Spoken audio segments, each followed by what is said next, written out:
আর মাত্র 5 দিন সময় আছে ব্র্যাকের এই সার্কুলার আবেদন করার জন্য। তো বর্তমান সময়ে ব্র্যাকের একটি রানিং চলমান সার্কুলার চলছে।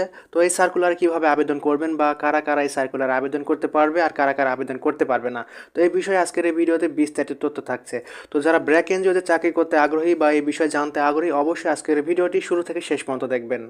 ব্র্যাক এনজিও বাংলাদেশে 1972 সাল থেকে তাদের কার্যক্রম পরিচালনা করে আসছে দেশের 64 জেলা শহরে এবং উপজেলা পর্যায়ে, এবং প্রায় 3000টি শাখা অফিসের মাধ্যমে ব্র্যাক দরিদ্র জনগোষ্ঠীকে নিয়ে প্রায় 1 কোটি গ্রাহক রয়েছে ব্র্যাক এনজিওর। তো এই প্রতিষ্ঠানে তাদের কার্যক্রমকে আরও প্রসারিত করার জন্য তাদের প্রতিষ্ঠানে কিছু লোকবল দরকার। তো যার কারণে সাম্প্রতিক সময় ব্র্যাক একটি সার্কুলার প্রকাশ করেছে। তো এবারে ব্র্যাকের এই সার্কুলারে যে পদের জন্য আবেদন করবেন সেটা হচ্ছে পদের নাম ট্রেনিং কমিউনিটি ডেভেলপমেন্ট অফিসার, সংক্ষেপে মাইক্রো ফাইন্যান্স দাবি। তো এই পদের জন্য মূলত সার্কুলার প্রকাশ হয়েছে। আর এই পদে আবেদন করার জন্য শিক্ষাগত চেয়েছে মাস্টার্স পাস বা সমমানের পাস, অর্থাৎ যারা মাস্টার্স পাস করেছেন বা যারা সমমানের পাস করেছে শুধুমাত্র তারাই এই পদের জন্য আবেদন করতে পারবে। আর এই পদে আবেদন করার জন্য সর্বোচ্চ বয়স হচ্ছে 32 বছর, অর্থাৎ যাদের বয়স 32-এর কম তারা এখানে আবেদন করতে পারবে, কিন্তু যাদের বয়স 32 পার হয়ে গেছে তারা কিন্তু ব্র্যাকের এই সার্কুলারে আবেদন করতে পারবে না। আর এই সার্কুলারে অভিজ্ঞতার প্রয়োজন নেই। যারা অভিজ্ঞতা নেই বা যারা কখনোই কোনো এনজিও প্রতিষ্ঠানে চাকরি করেননি তারা কিন্তু এখানে আবেদন করতে পারবেন।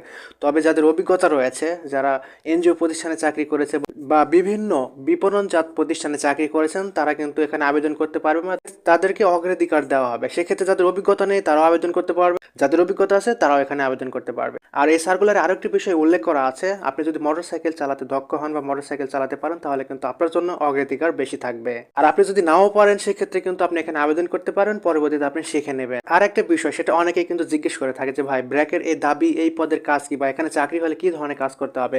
তো ব্র্যাকের এই সার্কুলার বা এই পদে আপনাকে মাঠ পর্যায়ে কাজ করতে হবে, আপনাদেরকে লোন দিতে হবে এবং ঋণ আদায় করতে হবে, এটাই মূলত আপনাদের কাজ। আর অনেকে আরেকটা বিষয় জিজ্ঞেস করে থাকে যে ভাই এটার কর্মস্থল কোথায় হবে, নিজ জেলায় নিজ উপজেলায়? না ভাই, সার্কুলারে উল্লেখ করা আছে যে ব্যাংকের মাঠ কার্যালয়ে আপনার কাজ করতে হবে, এবং এটা দেশের যে কোনো প্রান্তে যারা কাজ করতে আগ্রহী তারাই শুধুমাত্র এখানে আবেদন করবেন। আপনাকে নিয়োগ পাওয়ার পরে আপনাকে দেশের যে কোনো প্রান্তে তারা পোস্টিং দিতে পারে। বেতন কত, এটা কিন্তু খুবই গুরুত্বপূর্ণ বিষয়, ওটা অনেকে জিজ্ঞেস করে থাকেন। সেক্ষেত্রে এই পদে যাদের চাকরি হবে প্রথম 6 মাস, যাদের কোনো অভিজ্ঞতা নেই তাদের প্রথম 6 মাস হচ্ছে ট্রেনিং পিরিয়ড। তো এই ট্রেনিং পিরিয়ডে আপনাকে বেতন দেবে 23,000 টাকা প্রতি মাসে। 6 মাস পর যখন আপনি অভিজ্ঞ হবেন বা এই কাজগুলো সম্পর্কে দক্ষতা অর্জন করবেন, 6 মাস পরে আপনার পদোন্নতি হবে, আপনার বেতন 30,000 টাকা করা হবে। অর্থাৎ 6 মাস পরে আপনি ব্র্যাকের এই চাকরিতে 30,000 টাকার উপরে বেতন পাবেন, এবং এর পাশাপাশি আরও বিভিন্ন ধরনের সুযোগ সুবিধা রয়েছে, বোনাস রয়েছে। আর এই পদে বা এই সার্কুলার আবেদনের লাস্ট ডেট হচ্ছে 31শে ডিসেম্বর। আজকে যেহেতু 25শে ডিসেম্বর, সেক্ষেত্রে কিন্তু আরও 5 দিন সময় রয়েছে। তো যারা এখন আবেদন করেননি বা আজকে জানলেন তারা খুব দ্রুত আবেদন করে ফেলবেন। আর সবচেয়ে গুরুত্বপূর্ণ বিষয়, যেখানে আবেদন করবেন কিভাবে, তো ব্র্যাকের সার্কুলার মূলত কিন্তু অনলাইনের মাধ্যমে আবেদন করা হয়। সেক্ষেত্রে bdjobs.com এর মাধ্যমে আপনারা খুব সহজে এখানে আবেদন করতে পারবেন। আর আপনি যদি মনে করেন যে ব্র্যাকের যে ওয়েবসাইট রয়েছে careerbrack.com, এই ওয়েবসাইটের মাধ্যমে গিয়েও কিন্তু আপনার ব্র্যাক এনজিওর এই পদের জন্য আবেদন করতে পারবেন। তো এখনও যেহেতু 5 দিন সময় আছে এখানে আবেদন করার ক্ষেত্রে, যারা এখন আবেদন করেননি ভিডিওটি দেখে বা সার্কুলার দেখে আবেদন করতে পারেন।